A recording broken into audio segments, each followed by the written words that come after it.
If you grew up anywhere near these mountains, you already know how it is. Folks don't sit around making up stories. They pass down the ones they can't forget. Tell me in the comments, where are you watching from? And what time is it for you right now? Kinda crazy when you think about it. All of us sitting in the dark, listening to the same story from different corners of the map. Go ahead and hit like and subscribe so more people can find their way into these woods, even if they probably shouldn't. All right, here we go. I was 14 when it happened. Our home sat high on a ridge in the Blue Ridge Mountains, so deep into the folds of Carolina wilderness that some maps forgot to trace the road leading there. It wasn't a proper road anyway, more of a snake-thin ribbon of gravel and packed dirt, carved by trucks decades ago and slowly being reclaimed by moss and rain. From the back porch, the ground just rose and rose, a green wall of oaks and hemlocks pressing up into the clouds. The trees grew so tight together up there that sunlight dripped through like syrup. The undergrowth tangled around your legs if you tried to push through. You couldn't wander up there by accident. That ridge marked the end of our property, and beyond it began the national forest. People in town said nobody bothered hiking that part of the Blue Ridge. It was too steep, too wild, too cluttered with no trespassing signs nailed to dying trees. Hunters said the rock slides were bad, the briars worse. You wanted a good view? You took one of the park trails with benches and signs and rails. You didn't go up into the tangle of cliffs and thorns behind our house. But I loved it. I didn't see danger in the ridge. I saw freedom. The dirt road twisted upward like it didn't want to be followed, passing a half-collapsed log cabin halfway up. That cabin had burned before I was born, maybe back in the 70s. All that was left were blackened timbers and a brick chimney cracked open down the middle, leaning like a drunk, trying to remember which way home was. My mom said the fire was from lightning. My dad claimed the man who'd lived there, some hermit named Walter Greer, had lost his mind and set the place ablaze with himself still inside. Nobody ever proved either story. Nobody rebuilt. The forest just swallowed the ashes. If you went farther past the cabin, the road opened up into a clearing, a kind of secret plateau where the trees stepped back just enough to reveal the sky. That was my spot. A rusting power tower stood right in the middle of it, a web of corroded iron humming faintly when the wind pressed through its bolts. From up there you could see the valley unfold below, endless and green. The rocks baked warm in the afternoon sun, and when I lay on them, I could almost forget that the world below even existed. Other kids had malls, movie nights, and parking lots. I had that clearing, and I had Riley. Riley was our golden retriever, 85 pounds of pure muscle and mischief. She was stubborn, loud, protective, and I was sure nothing on this planet could frighten her. That day the air carried the first knife edge of autumn, the kind that smells like damp leaves and wood smoke. I remember pulling on my old jacket, shoving a sandwich, a flashlight, and a dog-eared mystery novel into my backpack. Riley danced at the door, tail thumping against the wood hard enough to shake the hinges.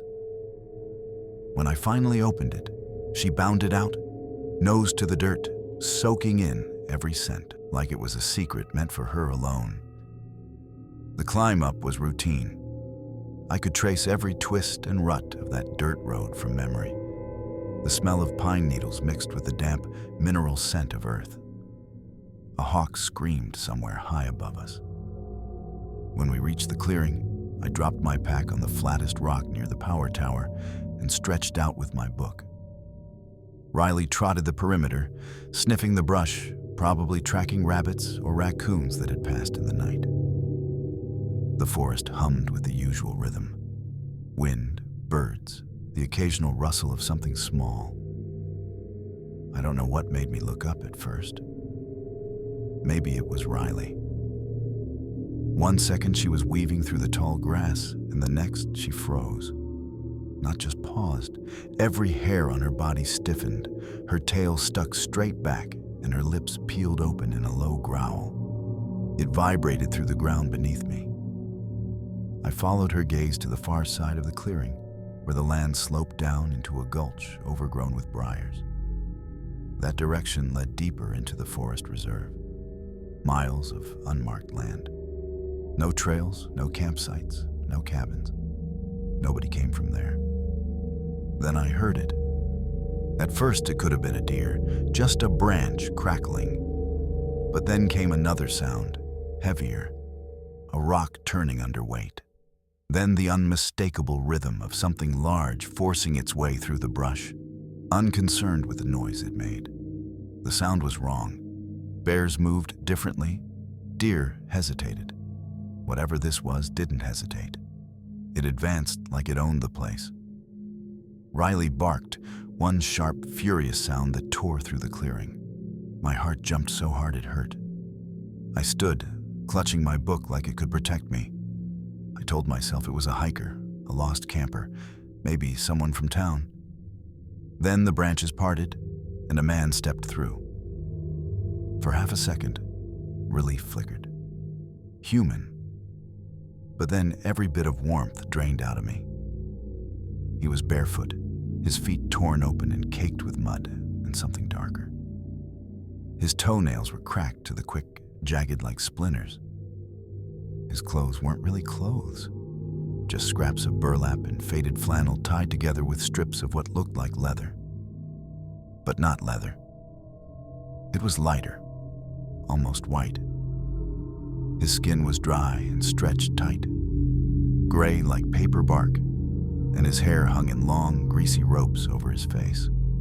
No backpack, no shoes, nothing in his hands. And he smiled. Not the kind of smile people give. It was stretched too far, wrong around the edges. Riley went wild. The leash slipped from my fingers as she lunged, her teeth flashing. I shouted her name, scrambled forward, and grabbed her collar with both hands, my arms shaking like they didn't belong to me. "Hey," I called out, trying to sound braver than I was. "You okay out here?" He didn't answer, just kept that awful grin, showing teeth the color of old wood, some broken, some black at the roots. His eyes were pale, not blue or gray, just empty, like the frost that forms on glass before dawn. Then he started moving. Not toward me exactly, sideways, slow, careful, as if he wanted to block my way back down the path. My voice cracked when I said, "What are you doing up here?" He didn't blink, didn't even twitch. Then something behind me broke. A branch, loud and sudden. Riley whipped around, barking so hard it echoed off the rocks. I spun with her, my heart pounding against my throat. There, just at the edge of the clearing, crouched another figure. Smaller. Child-sized, maybe. But not right. Its arms were too long, its elbows jutted like sticks, and the skin on its face looked too tight, like it had been stretched over the bone by someone who didn't know how faces worked. The same pale, lifeless eyes. It crouched low, knuckles pressed into the dirt, head tilted to the side so far I heard the vertebrae pop. "This is private property," I stammered. It was the stupidest thing I could have said. The tall one's grin widened, impossibly wide. He ran his tongue across his teeth, wet and slow, glistening in the sunlight. Then he made a sound. It wasn't a word. It was a deep, rattling hum that sank straight into my bones, like something old vibrating inside the earth. The smaller one answered with a rapid clicking noise, sharp and dry, like teeth tapping together. That broke whatever courage I had left. I clipped Riley's leash to her collar, yanked hard enough to make her yelp, and ran. The world blurred into motion. Branches whipping, stones cutting through my shoes, thorns clawing my jacket. I didn't feel the pain until later. My lungs burned, my legs turned to fire. But I didn't stop. Riley half pulled, half dragged me down the slope, barking and snarling, the sound wild and terrified all at once. I didn't look back until the trees swallowed us. When I did, they were still there. Both of them. Standing at the edge of the clearing like figures in a painting. The smaller one was crouched, its fingers dug deep into the soil. Its head cocked again, listening to something I couldn't hear. By the time I reached the house, my chest was bleeding from briars. I slammed the door shut, locked every bolt, and pressed my forehead against the wood. My heartbeat filled my ears. I didn't tell my parents. How could I? What would I even say? That I saw people, or something pretending to be people, in the forest.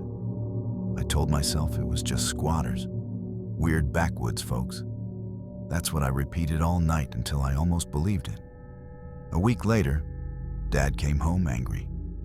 He tossed his hat on the counter and said his friend Paul, who managed some of the forest cameras near the ridge, had gone up to check one that had stopped working.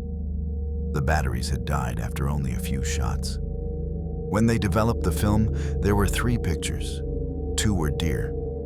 The third one, I didn't need him to describe it. He showed it to me anyway. It was me and Riley. We were running through the clearing, my face twisted with panic, her mouth open mid-bark. But on the right edge of the frame, something blurred the image. It wasn't the camera, it was motion, something stepping into the shot just as the shutter snapped. Something tall, pale, wrong in shape. Dad asked if I'd seen anyone up there. I said no. I lied. That night I didn't sleep. Every time the wind moaned through the eaves, I heard that hum again, low and deep, like it was calling from under the floorboards. Riley slept by the door, growling in her dreams. I tried to tell myself I was safe, that the mountains had kept their secrets long before I was born and would keep them long after. But sometimes, when the clouds hang low over the Blue Ridge and the fog crawls down the tree line, I swear I see footprints in the mud, bare, cracked, and facing the house. I was 31 when it happened. My friend Eli Turner and I had been talking about this trip for weeks, and to be honest, I needed it more than I wanted to admit. My 5-year relationship had just collapsed spectacularly, and my apartment felt like a coffin lined with bad memories. Every night I'd sit there, scrolling through old photos, rereading texts I should have deleted, pretending I was fine when I wasn't. Eli knew better. He always did. Man, you need trees, not therapy, he said over the phone that Wednesday. You need to get lost somewhere the Wi-Fi can't follow. He wasn't wrong. Eli had this spot he swore by, deep in the Great Smoky Mountains, somewhere between Tennessee and North Carolina, so far off any real trail that the GPS would just give up halfway. It's paradise, he promised as we loaded his truck that Saturday morning. No noise, no people, no problems. If you hear voices, they're mine, or ghosts. I laughed because what else do you do when someone says that? But as the truck rolled farther away from cell towers and city lights, that laugh started to fade. The drive took almost 7 hours. The roads shrank the higher we went, winding like ribbons tossed across the ridges. Mist hung low over the valleys, turning everything silver blue. My phone lost its signal after the 3rd gas station stop, right around the time I decided a lukewarm burrito wasn't the best pre-camping meal. The asphalt turned to gravel, the gravel to dirt, and then Eli veered the truck onto what looked less like a road and more like a mistake carved into the earth. You sure this is drivable? I asked, watching mud swallow the tires. He grinned, a toothpick twitching between his teeth. Trust me. Every time someone says, "Trust me," in the woods, I make a mental note for my obituary. The truck protested every bump and rut until it finally gave up in a clearing that looked more like nature's junk drawer than a campsite. We killed the engine, grabbed our packs, and hiked from there. An hour deeper into the trees, the world getting quieter with each step. The birds vanished first, then the insects, and after a while, even the wind felt hesitant. The silence grew heavy enough that my ears started to ring. When Eli finally said, "Here we are," it startled me. We stood on a small patch of flat ground near a sloping ridge. A narrow gully cut through the woods below, its bottom hidden in shadows. No trail markers, no footprints, no evidence of anyone ever standing there before us. Just the wild, dense, endless, and utterly indifferent. We set up the tent, stacked some firewood, and got the flames going. Soon the air filled with smoke and laughter. For a while, it was perfect. Two guys cracking jokes too loud, tossing beer cans near the fire because who was going to stop us out here? Eli told stories about old hikers who disappeared in the Smokies, about phantom lights and unmarked graves. I told him he was full of it. He just smiled. By midnight, the fire had burned to coals. We kicked dirt over the embers, crawled into the tent, and left our boots lined neatly by the flap. The forest pressed in close, the night thick with the smell of pine and smoke. I drifted off, listening to the wind sighing somewhere far away. I woke to a sound. At first, I thought it was part of a dream, thin and sharp, like metal slicing air. Then it came again. A high, keening note that wasn't quite a scream, but wasn't a whistle either. Something caught between the two. I lay still, staring into the darkness, unsure if I was awake. The sound drifted through the trees, sometimes far off, sometimes close enough to prickle the hair on my neck. It didn't follow a rhythm. It floated, weaving in and out like it was testing the air, like it was searching. "Eli?" I whispered. No answer. I nudged him harder. "Hey, you hear that?" He grunted, sitting up. "Huh?" Before I could repeat myself, the sound came again, longer this time, ending in a strange rise that sounded too human, like someone trying to laugh without knowing how. "Bobcat," Eli muttered, though he didn't sound convinced. "Doesn't sound like one," I said, voice barely above a breath. "Sounds like a person." We both froze. The silence that followed felt alive, as if the forest were holding its breath with us. Then came a different noise, a sharp click, like two stones knocking together. Once from the left, then from the right, then again behind us. "Probably some kids messing around," Eli whispered. "What kids?" I hissed. "We're 40 miles from anywhere." Before he could answer, the cry came again, closer now, too close. My whole body went cold. Eli reached for the flashlight. "I'm checking it out," he said. "Are you insane?" "It's fine. It's probably nothing." He unzipped the tent before I could stop him. The cold air rushed in, carrying the smell of damp leaves and something else. Something faintly sour, like old blood. I crouched at the flap as Eli's flashlight beam cut through the dark. The trees swallowed the light, revealing nothing but endless black trunks. Then Eli stopped moving. His hand trembled, the beam fixed on something ahead. "Jesus," he whispered. "What is it?" My voice cracked. He didn't answer. He just kept staring. When he finally turned his head toward me, his face looked drained, ashen. I crawled forward and looked. At first, it looked like a stump. Then it moved.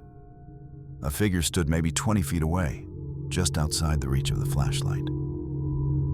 It was naked except for strips of something filthy wrapped around its waist. Its skin was gray and stretched too tight, clinging to bone like parchment. Its hair hung in matted ropes, glistening with some dark, wet film. It tilted its head slowly to one side, the motion jerky, unnatural, like its neck didn't quite know how to move. Then it smiled, if you could call it that. The lips peeled back too far, the gums black, the teeth shattered and jagged like bits of glass. Something moved behind it, crawling, then another shape, and another. Figures slipped from the underbrush like shadows peeling away from the trees. 3, maybe 4, maybe more. They circled us, silent, pale eyes glinting in the light. The first one's grin didn't fade, it just watched. Eli stumbled backward, tearing open the tent flap. "Get in!" he shouted. I dove inside after him. My hands shook so hard I couldn't grip the zipper. He tried twice before sealing it shut. Inside, the thin nylon walls felt like tissue paper. We could hear them outside, footsteps soft but deliberate, circling. Then came the scrape. Fingers dragged slowly down the fabric, once, twice. Then, from another side, then another. Shapes pressed against the walls, small bulges where hands should be. "What the hell do we do?" Eli whispered. I couldn't speak. My throat had closed tight. I clutched the little knife from my backpack, though I knew it wouldn't help. The scraping stopped. For a heartbeat, there was silence. Then they screamed. It wasn't human, not fully. The sound tore through the night, 1,000 jagged pitches at once. The tent shuddered as they slammed their hands against it, over and over, faster and harder. Eli shouted, "Go!" and ripped the zipper open. We ran. Branches whipped our faces. Roots caught our boots. We crashed through the dark, sliding down the slope into the gully, mud and rocks biting into our legs. Behind us, the screams followed, layered and distorted, echoing like the whole forest was screaming with them. I don't know how long we ran. My lungs burned, my knees bled. But I didn't stop until the dirt road appeared, ghostly in the beam of the moonlight. We stumbled toward the truck, Eli fumbling with the keys. The engine coughed, then roared to life. We didn't speak, not for miles. The headlights cut through the fog, the trees bending away like they were relieved to see us go. When we finally hit paved road again, I looked in the side mirror, and I swear I saw movement at the edge of the trees. Not running, just standing, watching. We didn't go back for the tent, or the packs, or the beers. When we stopped for gas hours later, the clerk looked at us like we'd crawled out of a grave. I caught my reflection in the glass, mud-smeared face, eyes wide, trembling hands. Eli didn't say a word. He just stared out the windshield, jaw tight, as if speaking would make it real. I didn't sleep for 3 nights. Every time I closed my eyes, I saw that grin, the lips splitting, the teeth glinting like broken mirrors. And I kept hearing that sound, faint but constant, like air slipping through a crack. A week later, Eli texted me a photo. It was blurry, taken from a trail cam one of his ranger friends had set up near that ridge. He didn't say anything, just sent the picture. It showed a clearing, trees bending in the wind.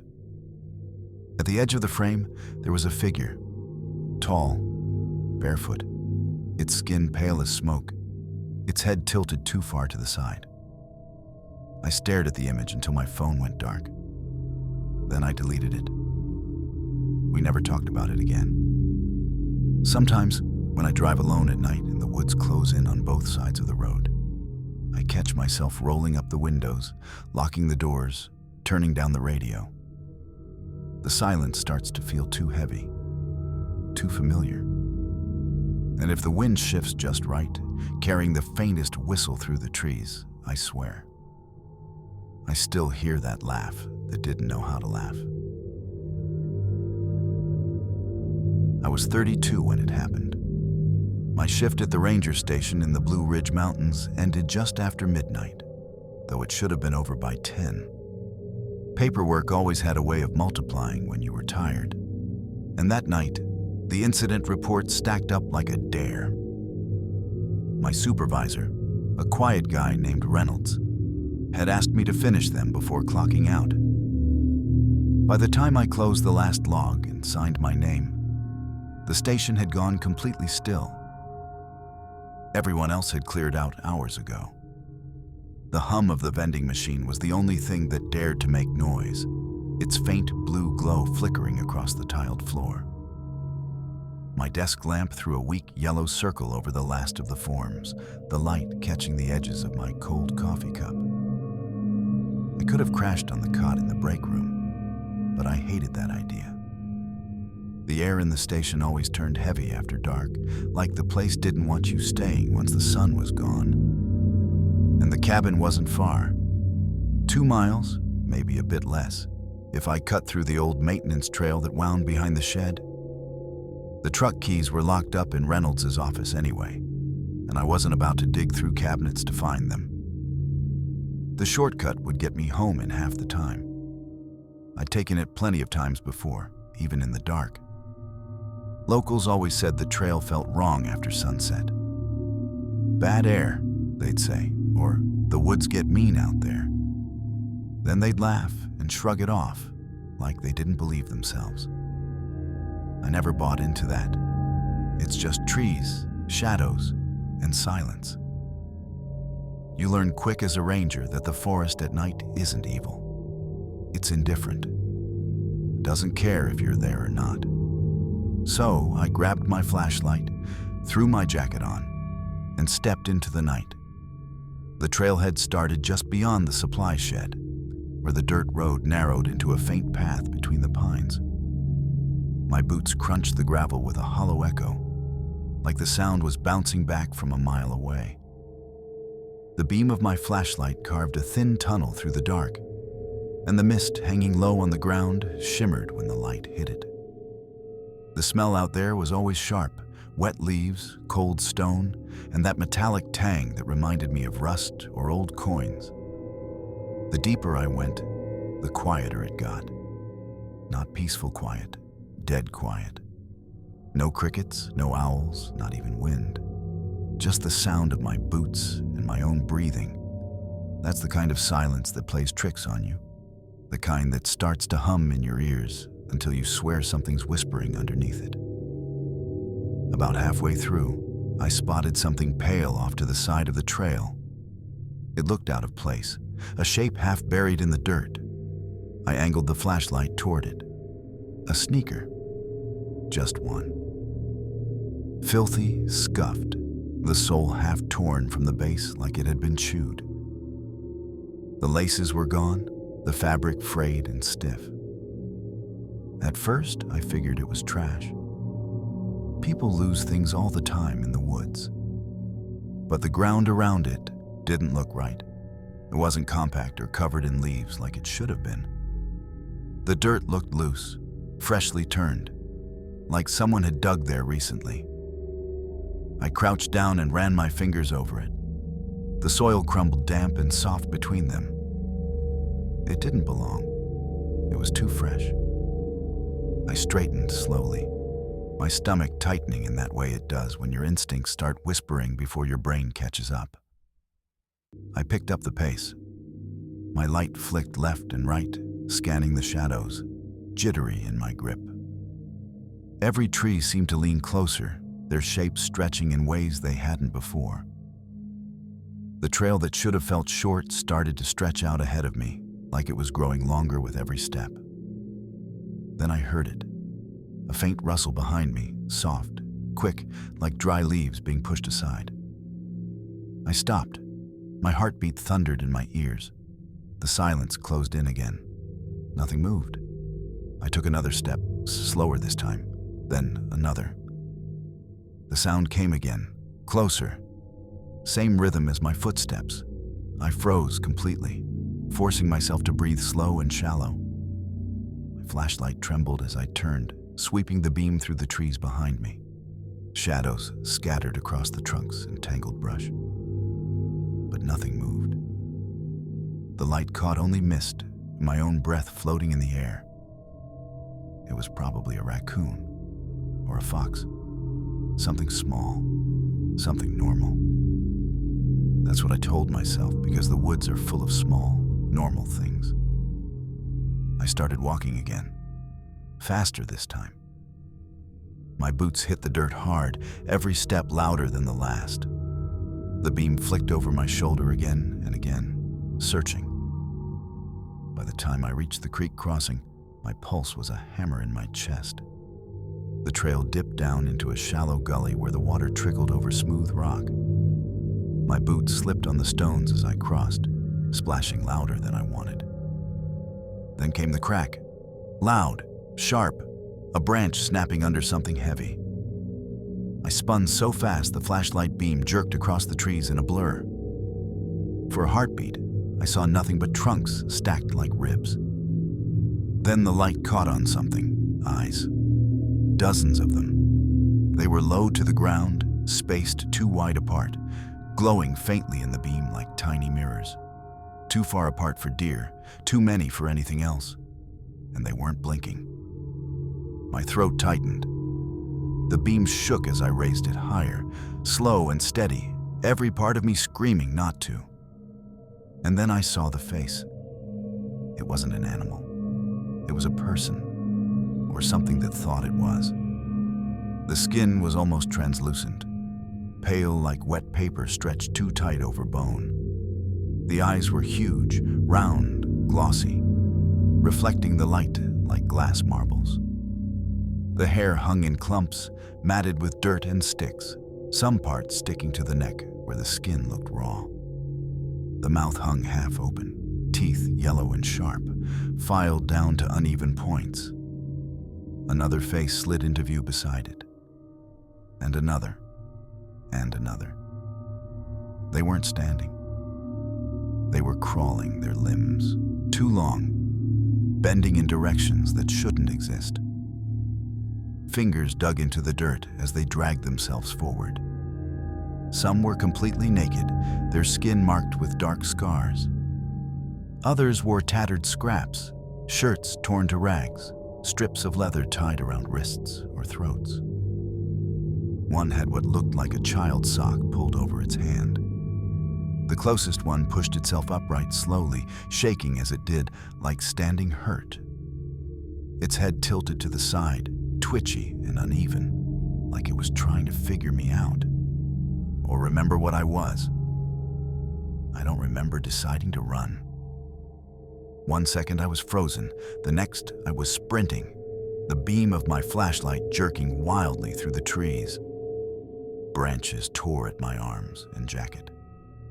The forest behind me erupted, screams that didn't sound human, laughter so sharp it cut the air.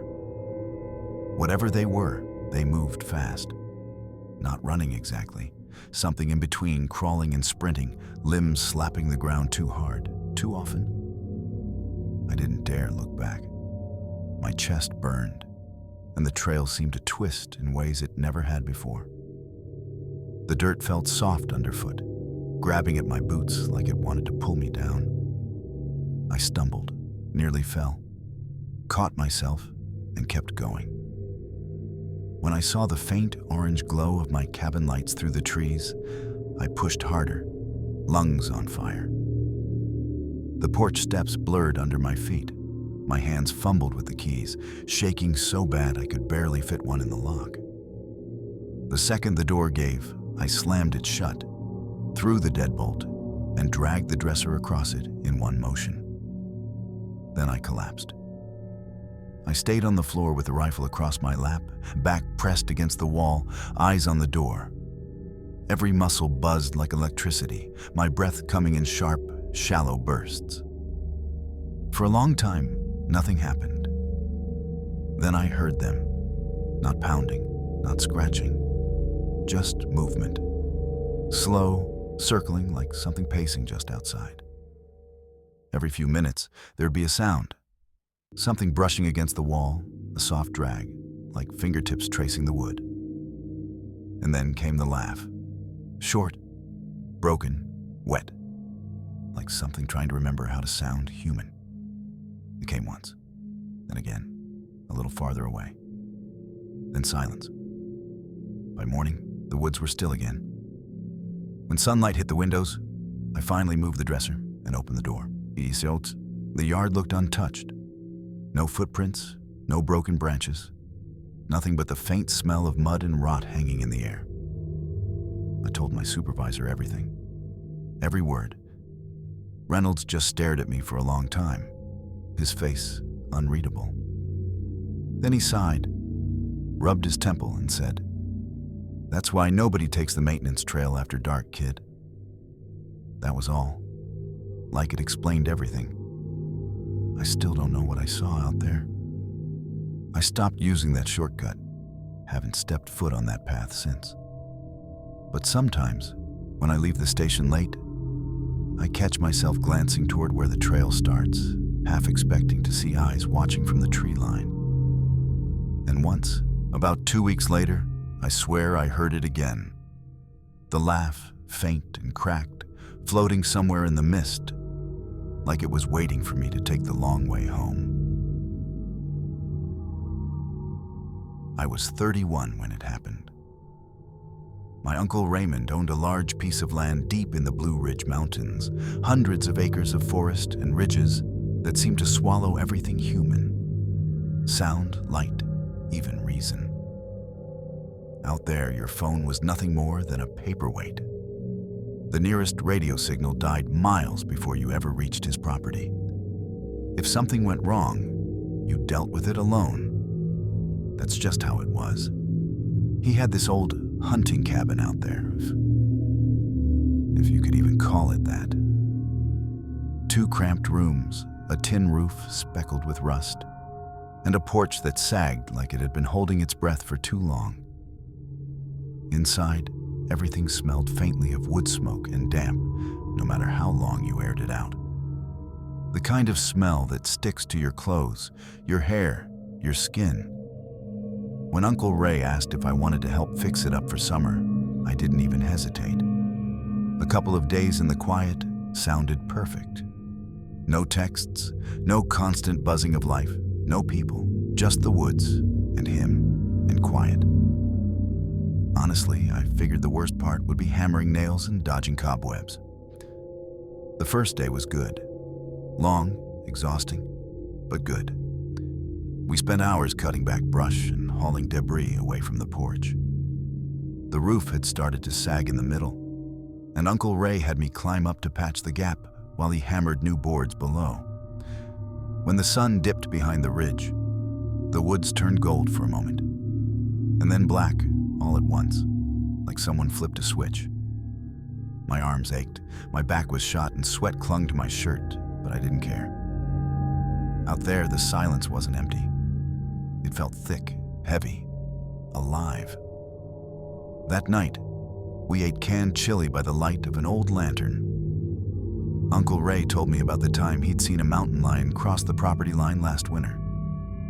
"If you see one," he said, pointing his spoon at me, "don't run. Make yourself big. Yell. They only go after what runs." I laughed and told him I wasn't afraid of cats. But the truth was, I couldn't stop glancing at the dark windows, half expecting eyes to be staring back. The next morning started like any other. The air was crisp and smelled faintly of pine. Uncle Ray left just after breakfast to drive into town for supplies. Nails, fuel, a few cans of food. He told me to stick around, finish stacking the firewood, and clean up the cabin. He said he'd be back before noon. By 11, I was done.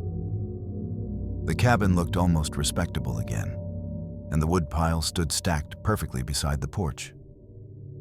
I was bored. I paced around, looked out at the tree line, and that's when I noticed it. A narrow path tucked behind the cabin, half swallowed by weeds.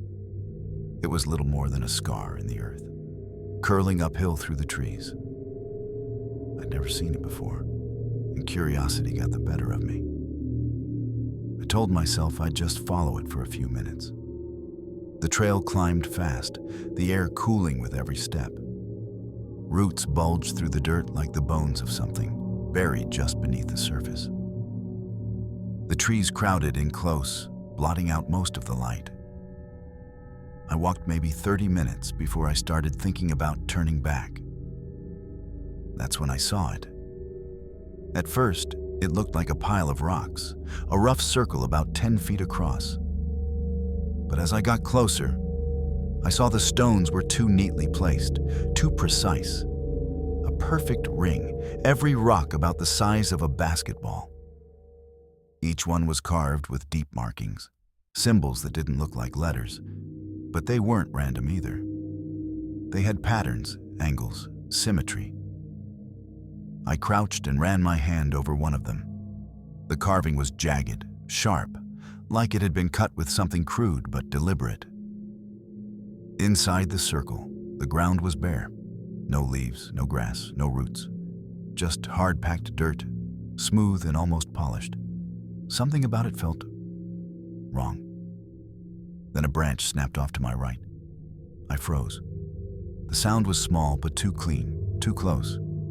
I told myself it was a deer, maybe a rabbit, anything ordinary. I turned my head, scanning the trees. The light was fading, not from the sun, but from the forest itself. The air seemed to thicken. Then, faint and high-pitched, came another sound. A giggle. Soft, childlike. Every hair on my neck stood up. There were no children out here. The nearest house was miles away. "Hello?"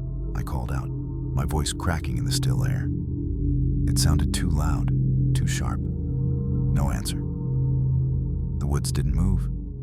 Something deep inside me whispered, "Leave now." I took a step back, then another, then turned and started down the path. I didn't run, not yet. I just moved quickly, my flashlight jittering across the trees. But the farther I went, the less familiar everything looked. The trail that had seemed so clear on the way up had dissolved into shadows. The trees looked the same in every direction, tall, gray, and watching. I quickened my pace. Downhill meant the cabin, I told myself. Just follow downhill. That's when I saw him. About 30 feet ahead, crouched between two trees, was something shaped like a man. At first, I thought maybe Uncle Ray had come back early, but then my mind caught up with what my eyes were seeing. The arms were too long, reaching almost to the ground. The fingers curled into claws, dragging faint lines in the dirt. The skin looked stretched tight over bones, pale and filthy, like old paper left in the rain. It had no hair, no clothes, just mud and streaks of brown smeared across its ribs. It looked up at me. The eyes were wrong, too large, too round, too wet. And when it smiled, the mouth split too wide, showing yellow teeth that had been filed into points. I didn't think. My body just moved. I ran. Branches whipped my face. My jacket tore on the thorns. I could hear it behind me, not running exactly, but moving fast, gliding almost. Then there were more sounds. Footsteps. 2 sets. 3, maybe more. I didn't look back. I just ran harder, the world narrowing to the pounding in my chest. My lungs burned, and the ground seemed to tilt beneath my feet. I tripped once, nearly went down, caught myself on a root, and kept going. When the cabin finally came into view, I thought I was hallucinating. The sight of it hit like a jolt of electricity. I sprinted up the steps, hit the porch so hard it rattled the boards, and nearly ripped the door off its hinges getting inside. I slammed it, locked it, and threw my weight against it, gasping for breath. For a long moment, there was nothing. Just the sound of my heartbeat and the tick of the wall clock. Then came the footsteps, slow, measured, circling the cabin. I didn't dare move. I could see shadows slipping across the cracks in the shutters. then another, then another. No voices, no words, just breathing, deep and slow like something tasting the air. And then, the scrape. Something dragging across the door, slow and deliberate. I backed up until I hit the far wall, my legs shaking. A shadow passed by the window again, closer this time. Then, from under the door, a hand slid through the gap, gray skin stretched tight over bone, the nails splintered and black. The fingers tapped once, twice, 3 times. Like it was counting. I wanted to scream, but my throat locked. My eyes filled with tears I didn't remember crying. The tapping stopped. The hand withdrew. Then silence. I waited. I don't know how long. Maybe minutes. Maybe hours. Then, somewhere far off, I heard tires crunching on gravel. Uncle Ray's truck. I barely made it to the window. When he stepped inside, I was still in the corner, trembling so hard I could barely speak. He didn't ask what happened right away. He didn't even look surprised. He just studied me, jaw tight, and finally said, "You went past the ridge, didn't you?" I nodded. He stared out the window, the muscles in his neck twitching. After what felt like forever, he said quietly, "Pack up. We're leaving." We didn't say another word the whole ride back. The headlights carved tunnels through the mist, and I sat in silence, replaying that smile, those tapping fingers, those eyes. When we hit the highway, I looked back once. Through the side mirror, I could just make out the faint outline of the ridges behind us, swallowed by darkness. I've never gone back to that cabin. Uncle Ray sold the land the next spring. Sometimes, though, when the night gets quiet enough and the woods outside my window go still, I swear I can hear it. Soft laughter, too high and too wrong, echoing faintly like it's still waiting for me to come back. I was 34 when it happened. My shift at the ranger station ended just after 5 zone that evening, and all I could think about was getting back to my bunk and sleeping for a week. But my supervisor, Danvers, stopped me before I could clock out. He had that look that meant trouble, the kind of favor that comes wrapped in authority. The annual safety report was due, and the inspection photos of the old fire tower were missing. No one else wanted the job, of course. The place hadn't been touched in years, and the trail leading there wasn't even on official maps anymore. But I didn't argue. I figured it would be a quiet walk through the woods, a couple of pictures, some peace and quiet, then done. The tower sat about 3 miles from the station, down an old maintenance trail in the Blue Ridge Mountains that practically no one used anymore. The first 2 miles were manageable, but after that the path disappeared into a maze of roots, wet leaves, and underbrush thick enough to tangle your ankles if you weren't careful. I parked my truck at the gate, signed out on the log, slung my camera and radio over my shoulder, and started walking. The first stretch was easy. Sunlight filtered through the trees in long, soft stripes, and the forest hummed with life, birds calling, insects buzzing, wind murmuring through the canopy. When you've been a ranger long enough, you learn that noise in the forest is a comfort. It means everything's normal. It means the world is still breathing. But somewhere around the 20-minute mark, I stopped for a drink. And that's when I realized the hum was gone. Completely gone. It was like someone had flipped a switch and sucked the air out of the woods. No birds, no crickets, no rustling branches. Even the wind had gone still. The silence pressed down on me, thick and heavy, like a blanket over my ears. My skin crawled before my brain even registered why. There's something deeply wrong about a forest that goes that quiet. I told myself it was just a predator nearby, a bear maybe, or a mountain lion. That happens out here all the time. The smaller creatures shut up when something big moves through. But even as I scanned the trees, I couldn't shake the feeling that something was off. The silence didn't just sound empty. It felt aware. I kept walking, trying to shake it. After a while, the terrain started to change. The trail was supposed to follow a ridge. I remembered that clearly from training.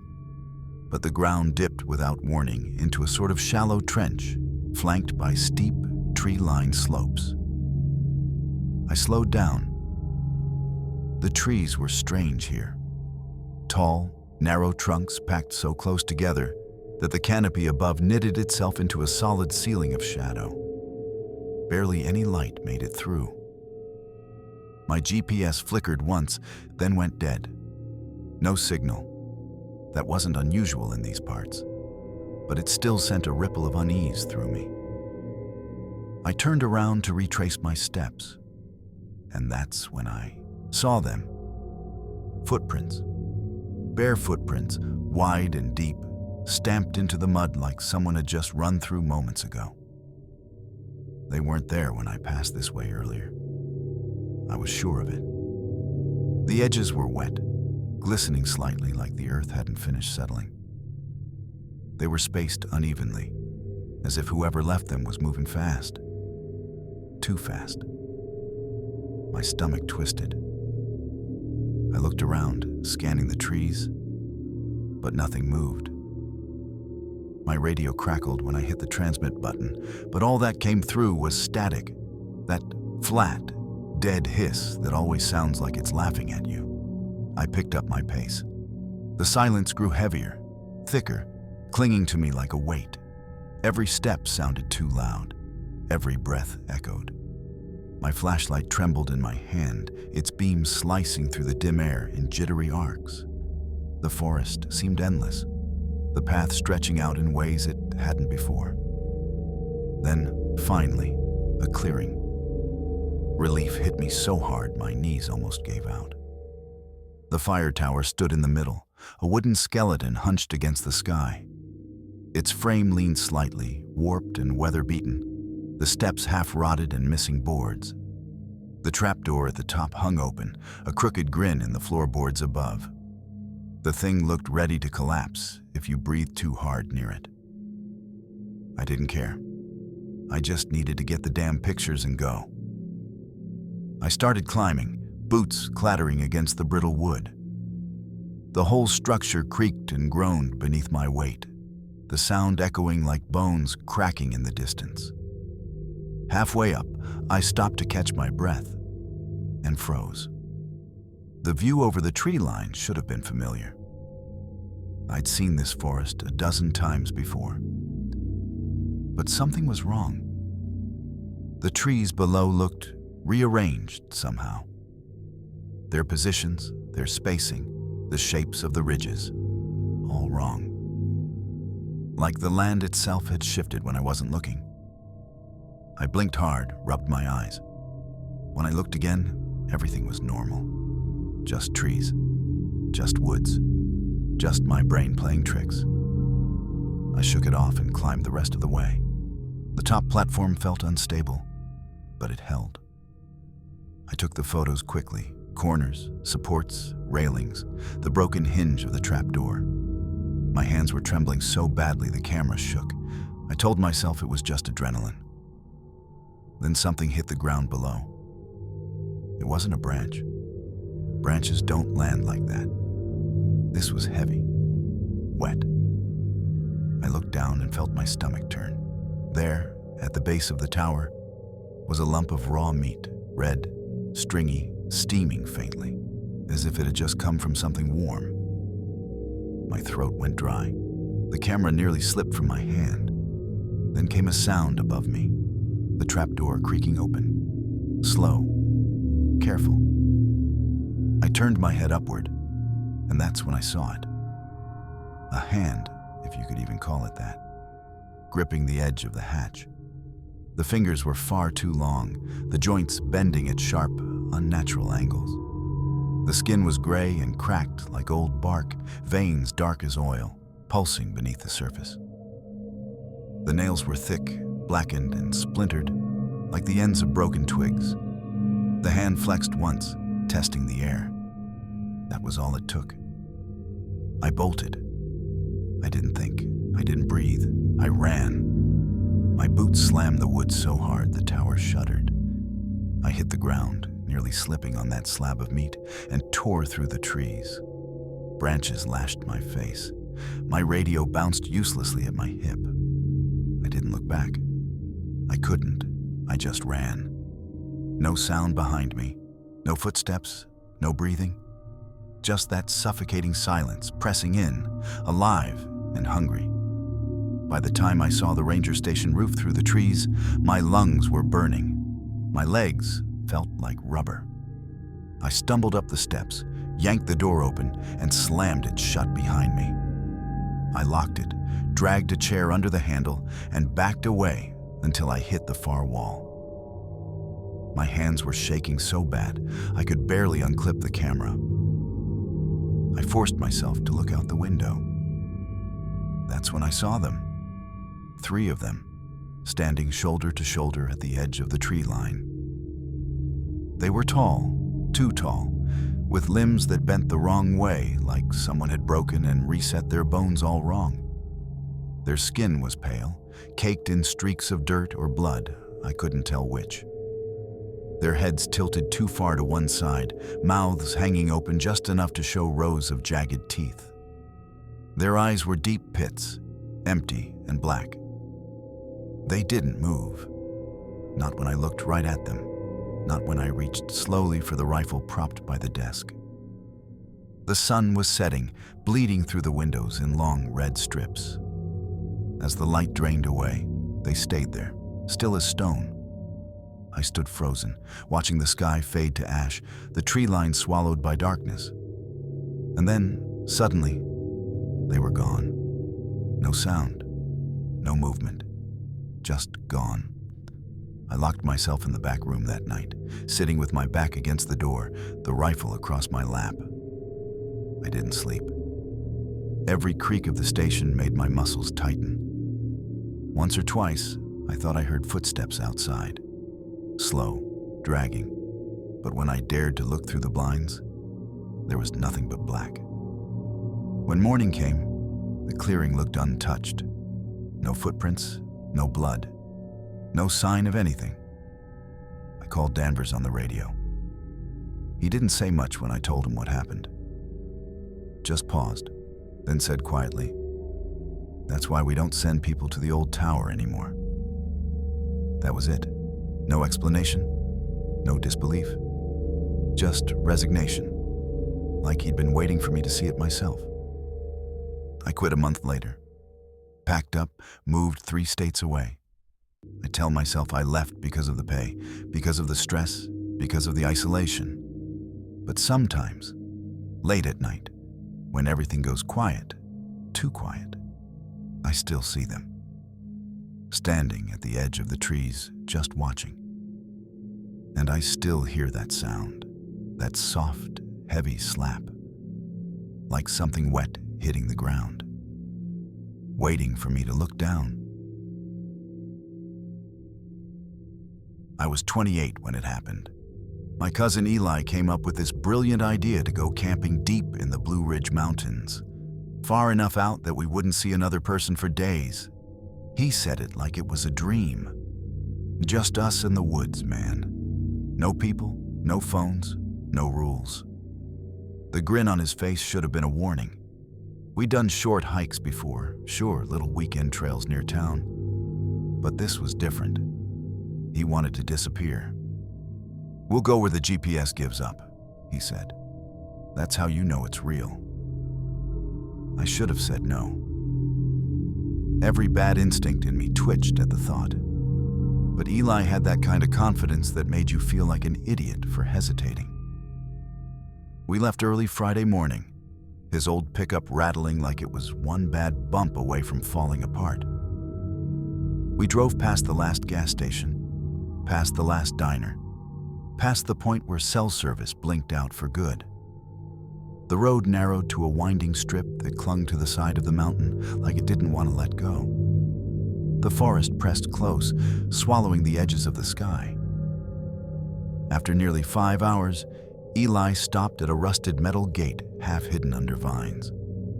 A faded "no trespassing" sign hung crookedly from one hinge. The dirt track beyond was more suggestion than road, the kind of place no one had driven in decades. "Here we go," Eli said, parking the truck in the weeds. He hopped out, grabbed his pack, and grinned. "From here we hike." We walked for what felt like forever. The old logging road had long since turned into a tangle of roots and moss. The forest was reclaiming everything. Tree trunks leaned in over the path, branches curling like fingers. The deeper we went, the quieter it got. No cars, no planes, no voices. Just the crunch of our boots and the occasional drip of water somewhere in the trees. By the time we found a small clearing near a thin stream, the sun was starting to dip. The light filtered through the trees in long golden stripes that turned orange, then red. Shadows stretched like ribbons across the ground. We set up the tent, got a small fire going, and opened the cans of beans Eli brought. The air smelled like pine, smoke, and damp earth. "Now this," Eli said, poking the fire with a stick. "This is living." I laughed and told him his idea of living involved way too many mosquitoes. We joked about bears and coyotes, pretending not to care about the dark that was slowly gathering around us. When the fire died down, the night came in like spilled ink. No stars, no glow from distant towns, just pitch black pressing against the edge of the firelight. That night, I woke up to the sound of something moving outside the tent. Faint, deliberate crunches in the leaves. I told myself it was a deer. I almost believed it until I heard it, a whistle. One long, low note, flat, human. My entire body went rigid. I stared up at the nylon roof of the tent, my pulse roaring in my ears. Eli was still asleep, breathing steady. I wanted to wake him, but didn't dare make a sound. The whistle came again, closer this time, followed by something else. A laugh. It wasn't a normal laugh. It came out wrong. Too sharp, too short. Like whoever, or whatever, didn't quite remember how to do it. Just one harsh bark of sound, then silence. I lay awake for the rest of the night, staring into the dark, listening to the pounding of my own heart until exhaustion dragged me under. In the morning, I told Eli what I'd heard. He just shrugged and opened a granola bar. "Probably hunters," he said. "People live off these hills. It's not that weird." "Then why whistle in the middle of the night?" I asked. He grinned. "Maybe they thought you were a deer." "Yeah, because deer famously sleep in tents." He laughed it off, but his eyes darted to the tree line more than once that morning. We packed up and hiked farther in. The deeper we went, the stranger things got. The trail faded until it was nothing but faint animal tracks. The forest seemed heavier somehow, like the air itself was thicker. At one point, we passed a tree with its bark peeled away in long, precise strips. Not claw marks, not random damage. Clean cuts, smooth and deliberate, as if someone had taken a blade to it. Later, I found a dead squirrel laid neatly on a flat rock. Its legs were stretched straight, tail fanned out perfectly, eyes open. A few 100 feet farther, a rope hung from a branch, swaying gently even though the air was still. Eli stared at it for a long moment before muttering, "Probably old hunting line." But his voice wasn't steady. By late afternoon, neither of us was talking much. The forest had changed around us. The trees grew closer together, blocking the sky. The air felt heavier, harder to breathe. When night came, we built another fire, but it didn't seem to push back the dark as much this time. That second night, I woke to footsteps. Slow, deliberate, just beyond the circle of firelight. Crunch, crunch. I held my breath. Across the tent, Eli's eyes were open, wide and shining in the faint light. The steps circled us once, twice, then stopped. Something brushed the side of the tent, not a paw, a hand. I could feel the drag of fingers across the fabric, slow, testing, tracing the shape of us inside. My heart hammered so hard, I thought the thing outside could hear it. Eli's voice came out barely above a whisper. "Don't move." Then the weight shifted. Something pressed against the tent door, leaning in hard enough to make the zipper strain. I could see the outline, a knee, a shoulder, like a person crouching close, listening. The fabric quivered under the pressure. And then, nothing. The sound stopped. No retreating footsteps, no breaking branches, just silence. We didn't sleep.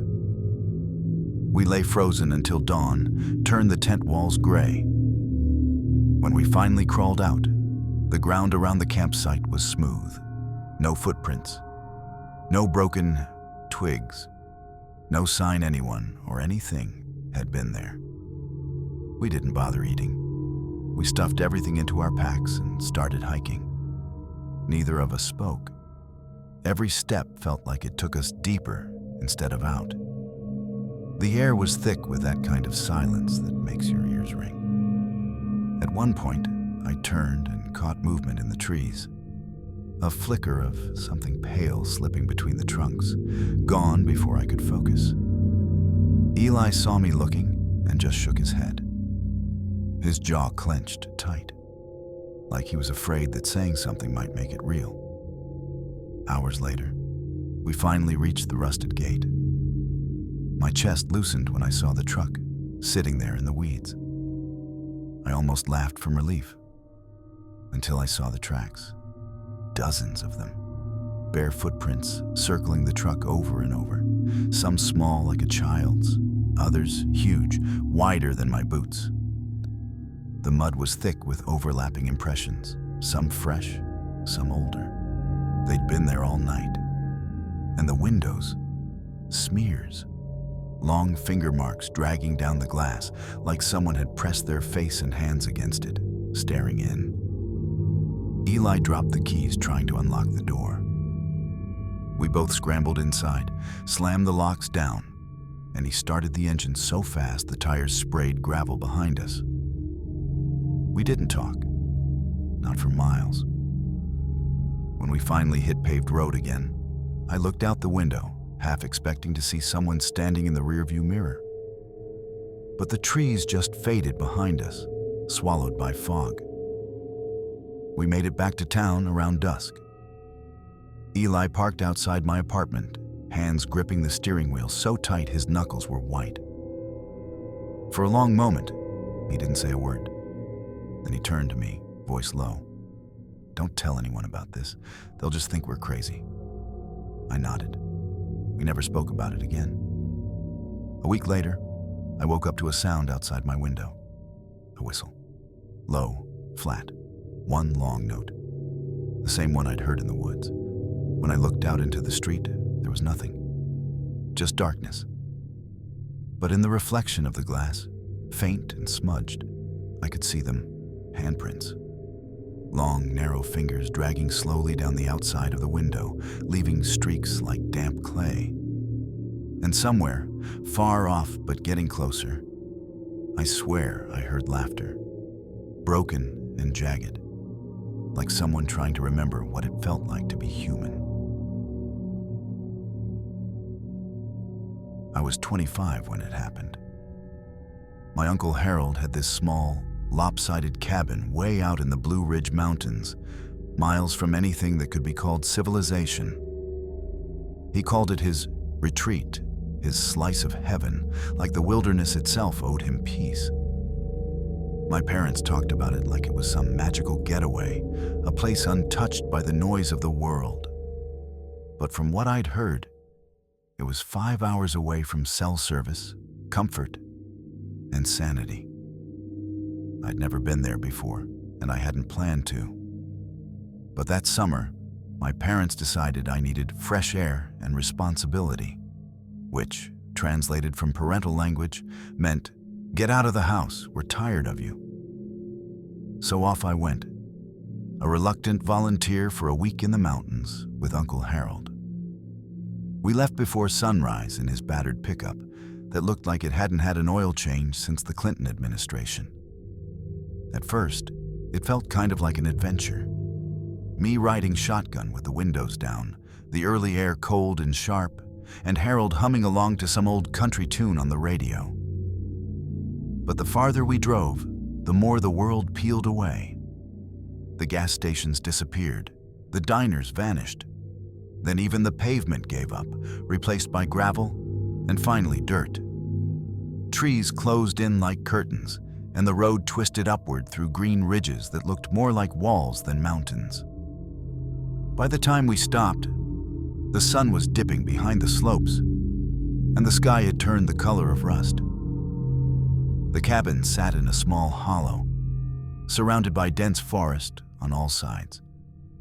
No neighbors, no power lines, not even a mailbox. Just a lonely little structure tucked into a world that had forgotten time. The air was thick and heavy, damp with the smell of moss and something faintly metallic. It wasn't the kind of silence that feels peaceful. It was the kind that felt alive, like the woods were holding their breath. Harold was proud of the place. "Built her with my own hands," he said, patting one of the uneven logs like it was a beloved pet.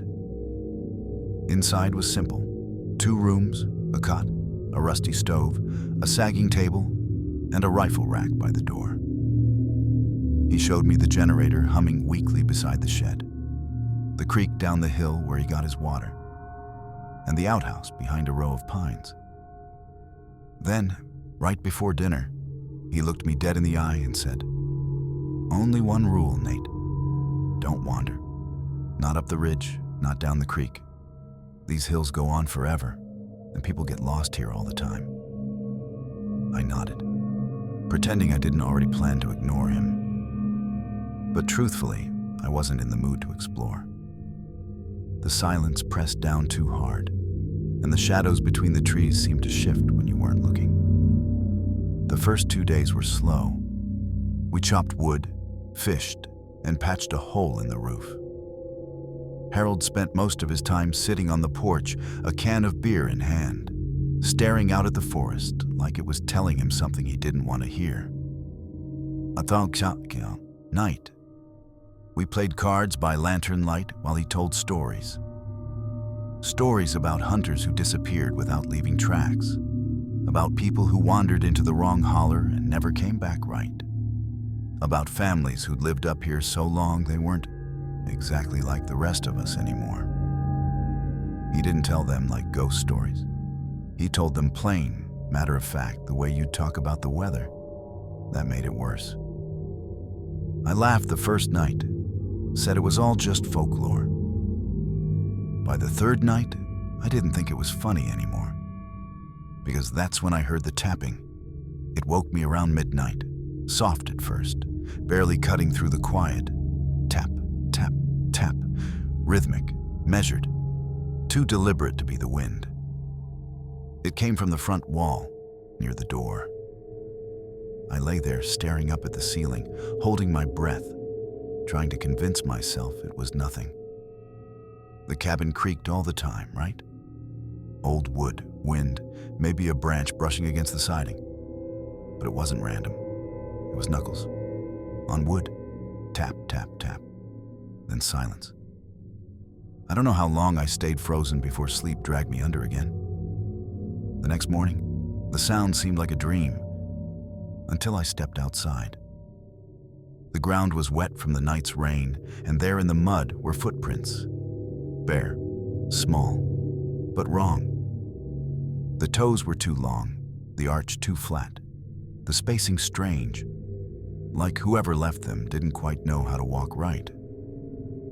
They started by the front steps and trailed off toward the trees. Harold saw them too. The color drained from his face, but he said nothing. Just told me to stick close and kept the rifle nearby all day. That night, he stayed up later than usual, sitting by the door with the lantern low, the gun resting across his knees. The tapping came again.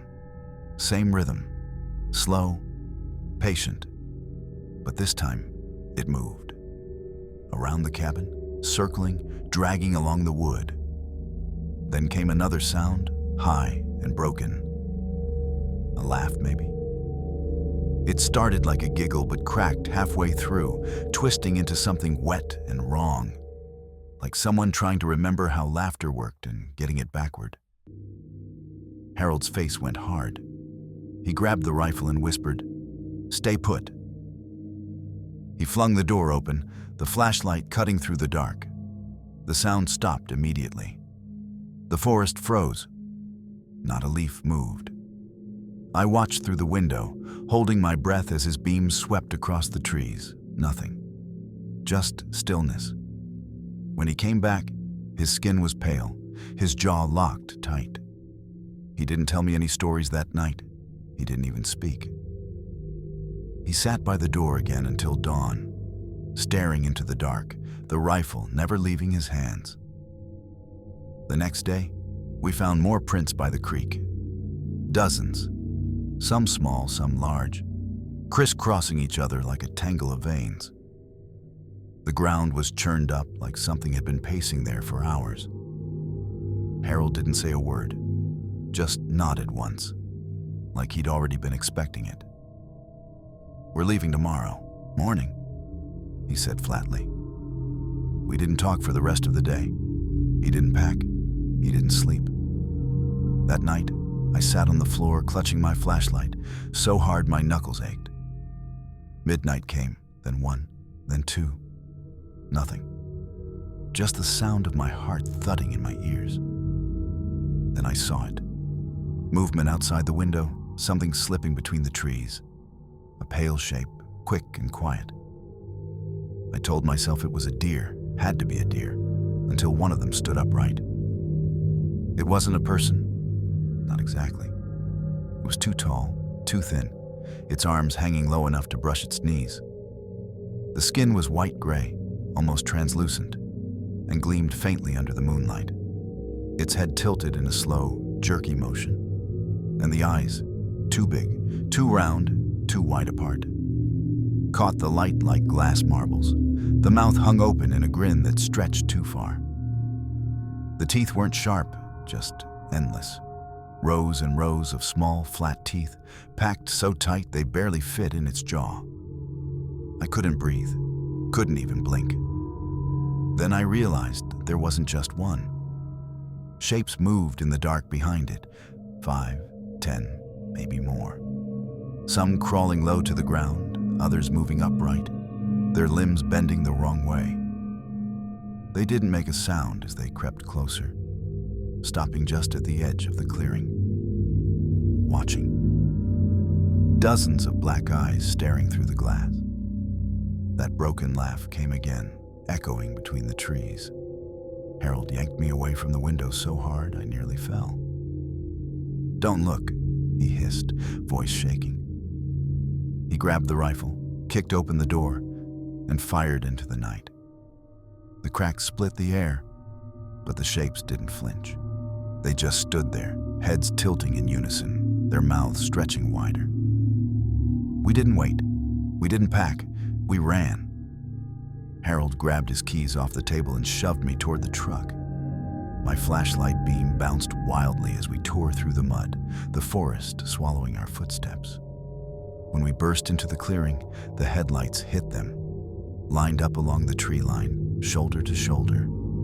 Pale, still, silent, watching. Harold fired one more shot out the window as we sped away, gravel spraying behind the tires. I don't think he hit anything. I don't think it would have mattered if he did. We didn't stop until the dirt road turned back to pavement. Neither of us spoke. The silence in the cab was so heavy, it felt like something had followed us, sitting in the back seat, breathing softly between us.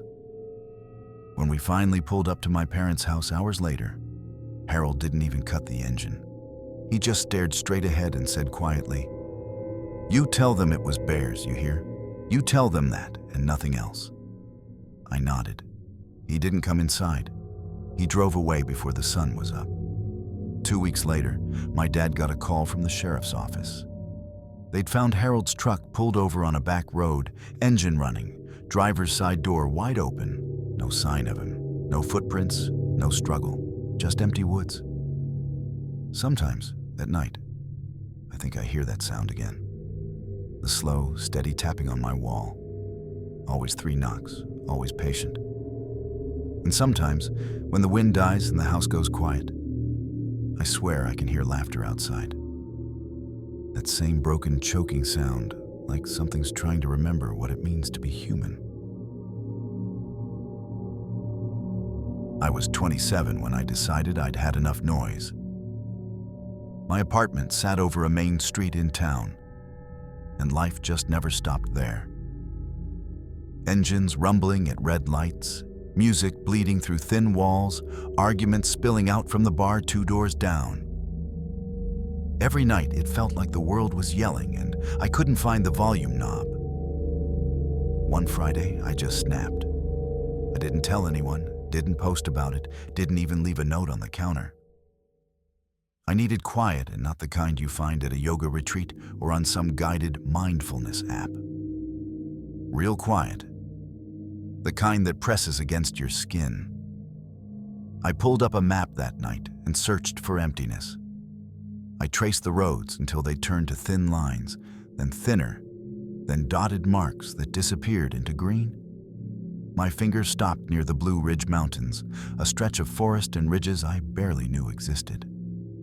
The roads leading there looked crooked and desperate, and the names of the towns were printed so small they looked like smudges.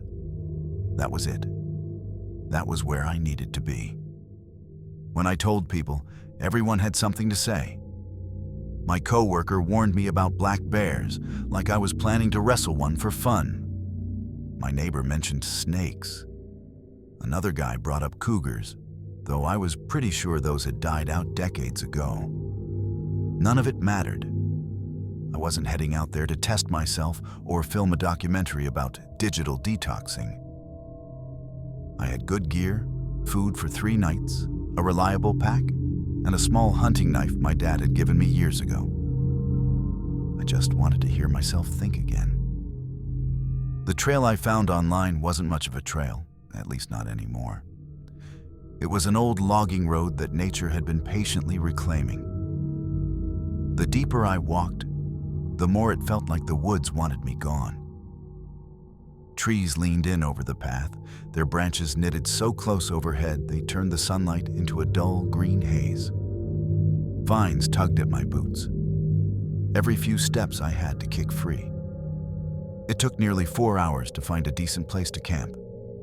A small flat clearing beside a shallow creek. The water glimmered like glass, and the moss around it was so thick it looked like a carpet. No footprints, no beer cans, no remnants of anyone who'd ever been there. Perfect. I set up the tent, filtered creek water, and made dinner on the little stove. When dusk fell, the forest melted into a steady hum of crickets and wind. I sat on a fallen tree trunk, eating from a pouch of freeze-dried stew. And for the first time in months, I felt the static in my brain quiet down. Then the forest stopped breathing. The crickets went first, 1 second loud enough to drown my thoughts, the next gone, like someone had switched them off. The wind stopped. Even the creek seemed to hold its breath. I sat there, spoon halfway to my mouth, and listened to nothing. It didn't sound peaceful. It sounded wrong. I told myself it was a predator, maybe a fox or a bear passing through. Animals go silent when something bigger's around. It was natural. I finished eating quickly, zipped myself into the tent, and put on music low enough that I could still hear the forest underneath. Eventually, the tension in my body loosened, and I drifted off. I don't know what time it was when I woke. It was deep night, the kind where the dark feels like a blanket pressed over your face. It wasn't a sound that woke me, not one I could name. Just this sense that the air outside had shifted, heavier somehow, like it was aware of me. I lay there, still as possible, every nerve humming. Then came the sound, dragging. Something sliding slowly through the leaves outside my tent. It wasn't the rhythmic patter of hooves or the careful step of a foraging deer. It was uneven. A shuffle, then a pause, then another slow drag, like someone pulling a heavy sack through the brush. I held my breath and listened. The sound moved past my tent, circled halfway around, and stopped. I could hear my pulse in my ears. My fingers wrapped around the knife at my side, though I had no idea what I'd do if I had to use it. Then came the faint crunch of leaves, like footsteps moving away.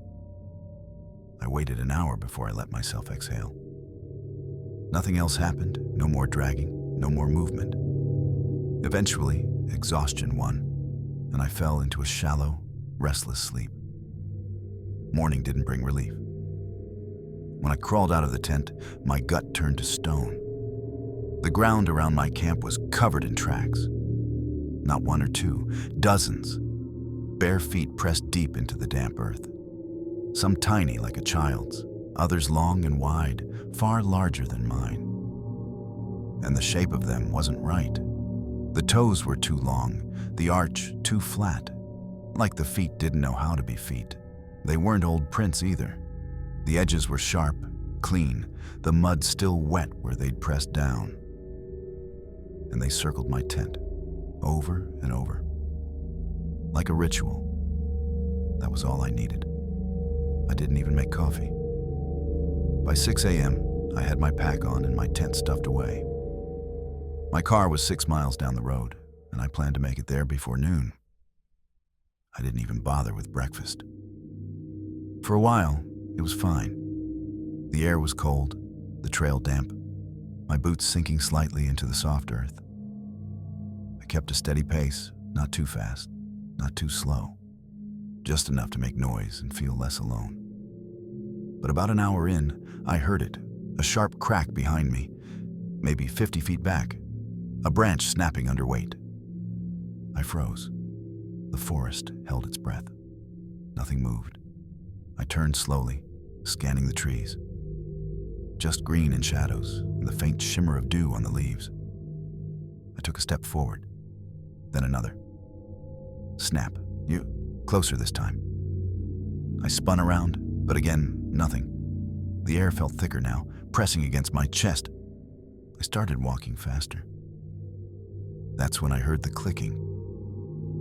At first, it was faint, almost like an insect.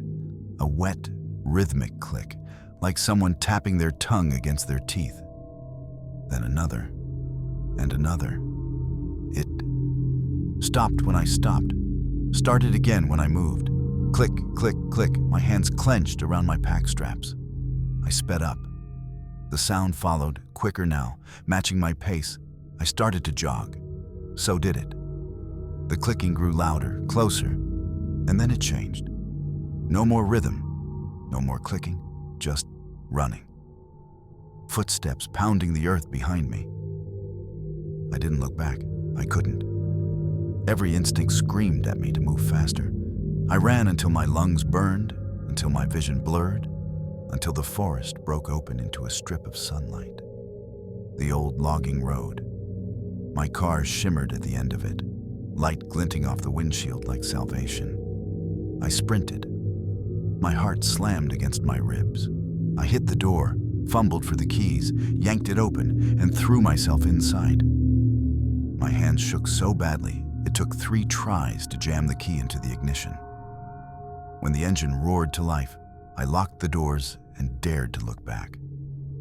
They were there, standing at the edge of the trees. 4 of them, maybe more. Pale shapes, tall and thin, their bodies bent like their bones weren't quite right. Their spines curved, their heads lolling slightly to the side, like they hadn't figured out balance. Even from that distance, I could see the skin, almost translucent, stretched tight over something that twitched underneath. They didn't move toward me. They just stood there watching. One of them raised an arm, slowly, awkwardly, like it was trying to wave but didn't quite understand how. I slammed the car into gear and floored it. Gravel spat from the tires, and the trees whipped past in a blur. My hands were shaking so hard I could barely keep the wheel straight. Every turn of the road felt too long, every shadow between the trees too deep. I didn't stop until I hit the first paved stretch of highway, miles and miles later. When I finally pulled over, my chest felt like it was on fire, and my arms were trembling so badly I could hardly unbuckle my seatbelt. I got out, leaned against the hood, and tried to catch my breath. The forest stretched behind me, distant now, just another patch of green against the sky. But for a moment, just one, I thought I saw movement. Something pale stepping back into the trees. I got in the car and didn't look again. That was 3 years ago. I never went back. Sometimes, though, when I'm driving late at night and the road cuts through the woods, I swear I can hear it again. That faint, wet clicking somewhere behind me. And when I check the rearview mirror, I almost expect to see them standing there on the side of the road, heads tilted, smiling with those long, wrong faces, still trying to wave goodbye.